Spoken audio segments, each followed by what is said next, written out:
Hello students, आज हम पढ़ रहे हैं कक्षा 7वीं से अध्याय जल। जैसा कि लेसन का नाम है, जल एक बहुमूल्य संसाधन। तो जल जो पृथ्वी पर एक खजाने की तरह है, उसी के बारे में इस लेसन में हम पढ़ेंगे। जल का हम बहुत सारा उपयोग करते हैं, पेयजल के लिए, धुलाई के लिए, खाना पकाने के लिए, घर की साफ सफाई करने के लिए।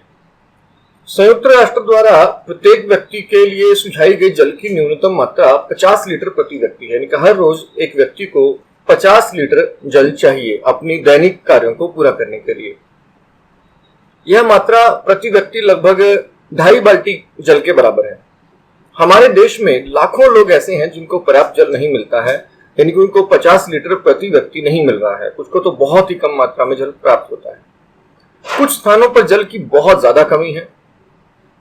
नलों में पानी न आना, जल भरने के लिए लंबी कतारें, लड़ाई झगड़े, जल को मांग को लेकर धरने प्रदर्शन जैसे दृश्य विशेषकर गर्मियों में हम आमतौर पर देखते हैं। सामान्य रूप से हमारे आसपास ऐसी घटनाएं घटित होती हुई दिखाई देती हैं। कुछ चित्र देखिए जो आपको जल की समस्या के बारे में बता सकते हैं। यहाँ हम यदि पहले चित्र को देखें तो यहाँ एक कुएं से सैकड़ों लोग एक साथ जल भरने की कोशिश कर रहे हैं। यहाँ आप एक लंबी कतार देख सकते हैं जो जल भरने के लिए नल के सामने लगी हुई है।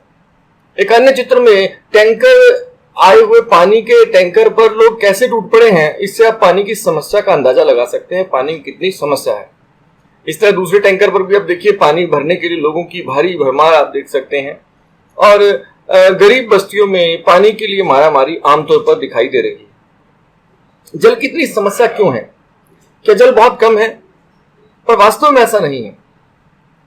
पृथ्वी पर जल है कितना उपलब्ध जल है। अगर हम पृथ्वी के चित्र को देखें तो पृथ्वी के चित्र पर जो है आपको नीला भाग दिखाई दे रहा है, ये सारा का सारा जल है। तो पृथ्वी पर बहुत ज्यादा जल है। कितना जल है? पृथ्वी का लगभग 2/3 भाग यानी कि 71% भाग जल से ढका हुआ है। पृथ्वी पर उपस्थित लगभग समस्त जल समुद्र, महासागर, नदी, तालों, ध्रुवीय बर्फ, भौम जल और वायुमंडल में पाया जाता है। यानी कि पृथ्वी पर बहुत अधिक मात्रा में जल उपलब्ध है। फिर जल की इतनी समस्या क्यों है? जल की समस्या इसलिए है कि उपयोग के लिए जो हमारा उपयुक्त जल होता है वो है अलवण जल, जिसमें लवण नहीं होते। खारा पानी हम उपयोग नहीं कर सकते। ज्यादातर जल जो है वो समुद्र और महासागरों में है, वो पीने योग्य जल नहीं है। तो उपयोग के योग्य उपयुक्त जल अलवण जल है, जिसे हम पेयजल भी कहते हैं, पीने योग्य जल।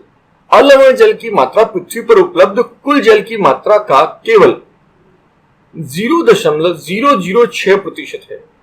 इनके अगर आप देखें कि बहुत अधिक, हम ये मान लें कि एक बड़ी बाल्टी जल पृथ्वी पर उपलब्ध है तो एक छोटा चम्मच जल पीने योग्य है। तो हम ये देख सकते हैं कि जल की जो मात्रा है वो बहुत कम है जो पीने योग्य है। हालांकि जल पृथ्वी पर बहुत ज्यादा है लेकिन पेयजल कम है, और यह भी हिमीकृत रूप में नदियों पर, ध्रुव बर्फों में और पर्वतों पर स्थायी बर्फ के रूप में भी है। यह जल भी हमें आसानी से उपलब्ध नहीं हो सकता। तो जो बर्फ के रूप में जल उपलब्ध है, जमा हुआ है, वह भी पेयजल के रूप में हम तक नहीं पहुंचता है। इसलिए उसमें से भी, इस 0.06% में से भी सारा जल हमें उपलब्ध नहीं हो पाता है। तो जल हमारी पृथ्वी पर 3 अवस्थाओं में पाया जाता है। ये 3 अवस्थाएं हैं, ठोस, द्रव और गैस। तो जल की 3 अवस्थाएं पृथ्वी पर हो सकती हैं, ठोस, द्रव और गैस। ठोस रूप में जल बर्फ या हिम के रूप में पृथ्वी के ध्रुवों पर, बर्फ से ढके हुए पर्वतों पर और हिम नदों, ग्लेशियरों में पाया जाता है। तो अब देखिए कि पृथ्वी पर ठोस रूप में भी जल पाया जाता है। द्रव रूप में जल महासागरों में, झीलों में, नदियों के अतिरिक्त भूतल यानी कि धरती के अंदर भौम जल के रूप में भी द्रव रूप में पाया जाता है। गैसीय अवस्था में जल हमारे आसपास वायु में जलवाष्प के रूप में उपस्थित रहता है। तो पृथ्वी पर जल 3 रूपों में उपलब्ध है, ठोस, द्रव और गैस के रूप में। ठोस बर्फ और हिम का रूप है, द्रव जिसे हम जल या पानी कहते हैं, गैसीय अवस्था में यह जलवाष्पों के रूप में वायु में रहता है। अगर हम जल चक्र को ठीक ठीक समझने का प्रयास करें तो जल चक्र में समझेंगे हम कि महासागरों का जल वाष्प बन के ऊपर उड़ता है और वायु में चला जाता है। यह वायु में जैसे जैसे ऊपर होता है, ऊपर उठता है, ठंडा हो जाता है और ये जल वाष्प संघनित होकर बादल का रूप ले लेते हैं। ये बादल फिर से वर्षा के रूप में गिरते हैं और जल या हिम के रूप में गिरते हैं तो पहाड़ों पर बर्फ के रूप में जम जाता है, नदियों से बहकर ये तालाबों और झीलों में और फिर से वापस महासागरों के रूप में महासागरों में चला जाता है। थोड़ा जल पृथ्वी के अंदर रिस जाता है, भूमि के अंदर रिस जाता है, मिट्टी के अंदर, और मृदा में रिस कर यह भौम जल में मिल जाता है तो भौम जल बन जाता है। लेकिन आप देखें तो एक चक्र घूमता रहता है। जल वाष्पित होता है, वाष्प बनता है, वाष्प बन के बादल बनते हैं, बादल से फिर वर्षा होती है और फिर से वापस जल पृथ्वी पर लौट आता है। इस तरह फिर से वापस मृदा पर, ये जलों में, नदियों में, महासागरों में वापस जल लौट आता है। तो इस पूरी प्रक्रिया को हम कहते हैं जल चक्र। तो जल चक्र क्या है? जल चक्र पृथ्वी पर उपलब्ध जल के एक रूप से दूसरे रूप में परिवर्तित होने और एक भंडार से दूसरे भंडार या एक स्थान से दूसरे स्थान को गति करने की चक्रीय प्रक्रिया है। तो जल चक्र क्या है, यदि आपसे पूछा जाए तो आप यहां लिख सकते हैं कि जल चक्र पृथ्वी पर उपलब्ध जल के एक रूप से दूसरे रूप में परिवर्तित होने और एक भंडार से दूसरे भंडार या एक स्थान से दूसरे स्थान को गति करने की चक्रीय प्रक्रिया है, जिसमें जल की मात्रा का क्षय नहीं होता, बस रूप परिवर्तन और स्थान परिवर्तन होता है। इससे आगे अगर हम ध्यान दें तो जल चक्र में सर्वाधिक उपयोग में लाया जाने वाला जल रूप पानी द्रव है, यानी वो ज्यादा जो पृथ्वी पर जल है वो द्रव के रूप में ही पाया जाता है, जो वाष्प बनकर वायुमंडल में जाता है, फिर संघनित होकर बादल बनता है और फिर बादल बनकर ठोस यानी कि हिमपात या द्रव के रूप में, वर्षा के रूप में बरसता है। हिम पिघलकर पृथ्वी पुनः द्रव में, जल में बदल जाता है। इस तरह जल की कुल मात्रा पृथ्वी पर स्थिर बनी रहती है। अब जल चक्र पर टिप्पणी करें, यदि ऐसा प्रश्न आता है तो आपको इस तरह उत्तर लिख सकते हैं कि महासागरों से वाष्पीकरण द्वारा जल वाष्प के रूप में जल वायुमंडल में ऊपर उठता है, जहां जल वाष्प के संघनन से बादल बनते हैं तथा वर्षण द्वारा जल वाष्प अथवा हिम वर्षा के रूप में जल नीचे भूतल पर आ जाता है और नदियों में होता हुआ पुनः महासागरों में पहुंच जाता है। इस प्रकार एक जल चक्र पूरा हो जाता है। तो यह है जल चक्र। तो अगर आपसे पूछे कि जल चक्र क्या है तो आप ये उत्तर लिख सकते हैं ऊपर वाला, और यदि आपसे पूछा है कि जल चक्र पर नोट लिखिए, जल चक्र को समझाइए, तो आप ये लिख सकते हैं और जल चक्र का चित्र बनाने के लिए आप पिछला चित्र बना सकते हैं। तो भौम जल क्या है? मैंने बताया कि जैसे वर्षा का जल पृथ्वी पर गिरता है तो पृथ्वी का कुछ जल मृदा में से रिसकर भूमि के नीचे आ जाता है। तो जो जल मृदा के अंदर पाया जाता है, मृदा के नीचे पाया जाता है, भूमि में पाया जाता है, इसे हम भौम जल कहते हैं। तो भौम जल स्तर के नीचे पाया जाने वाला जल भौम जल कहलाता है। तो ये भौम जल स्तर क्या है, इसके लिए हम पढ़ लेते हैं। पहले एक बार समझ लेते हैं चित्र में। जब जल नीचे आ रहा है, जब हम खोदना शुरू करेंगे तो जल का ऊपरी लेवल, जल यहां से शुरू हो रहा है, आप देखिए चित्र में, तो ये ऊपरी लेवल जो है इसे हम कहेंगे जल स्तर, ग्राउंड लेवल, वाटर लेवल, ठीक है।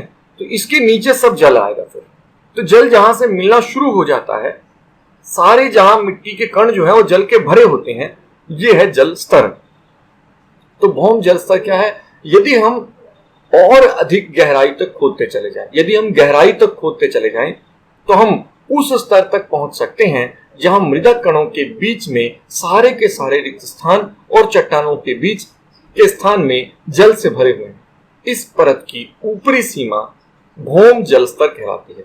यानी कि भौम जल जहां से हमें मिलना शुरू होगा उसे हम कहेंगे भौम जल स्तर, ऊपरी स्तर। तो अंतःस्यंदन क्या है? वर्षा का जल जब ऊपर मिट्टी के ऊपर गिरता है यहां पर, तो यहां से नीचे जाता है। इस नीचे जाने की प्रक्रिया, रिसकर, मृदा में से रिसकर नीचे जाने की प्रक्रिया को हम कहते हैं अंतःस्यंदन। तो अंतःस्यंदन क्या है? वर्षा जल और अन्य स्रोतों जैसे कि नदियों और तालाबों का जल मृदा में से रिसकर भूमि के नीचे गहराई में रिक्त स्थानों और दरारों को भर देता है। भूमि में जल का रिसाव अंतःस्यंदन कहलाता है। तो सब बिल्कुल छोटा करके भी लिख सकते हैं कि मृदा में जल का रिसना अंतःस्यंदन कहलाता है। भूमि में जल का रिसना अंतःस्यंदन कहलाता है। इससे अगले बात करते हैं जल भर।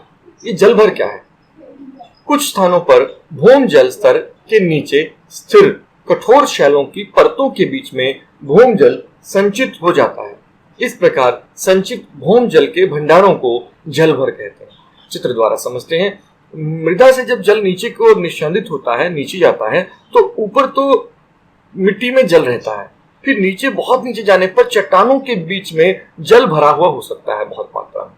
तो ध्यान दें, फिर से एक बार जरा परिभाषा को समझ लेते हैं। कुछ स्थानों पर भूम जल स्तर के नीचे, भूम जल है इसके नीचे स्थित कठोर चट्टानों की परतों के बीच में भूम जल संचित हो जाता है। अब यहां देखिए, ऊपर एक कठोर चट्टान है और नीचे भी कठोर चट्टान है, इसके बीच में पानी भर गया है। ये जो जल भर गया है बीच में, इसको हम कहते हैं जल भर। तो इस प्रकार संचित भूम जल के भंडारों को जल भर कहते हैं। विश्व जल दिवस मनाया जाता है। पूरा विश्व जो है जल को बचाने के लिए प्रयास में लगा हुआ है। इस जल को बचाने के प्रयास में एक दिन जल दिवस के रूप में मनाया जाता है पूरे विश्व में। इसे हम 22 मार्च को मनाते हैं। तो विश्व जल दिवस कब मनाया जाता है? 22 मार्च को विश्व जल दिवस के रूप में मनाया जाता है। तो अभी इस वीडियो में इतना ही। अगले भाग के साथ अगली वीडियो में।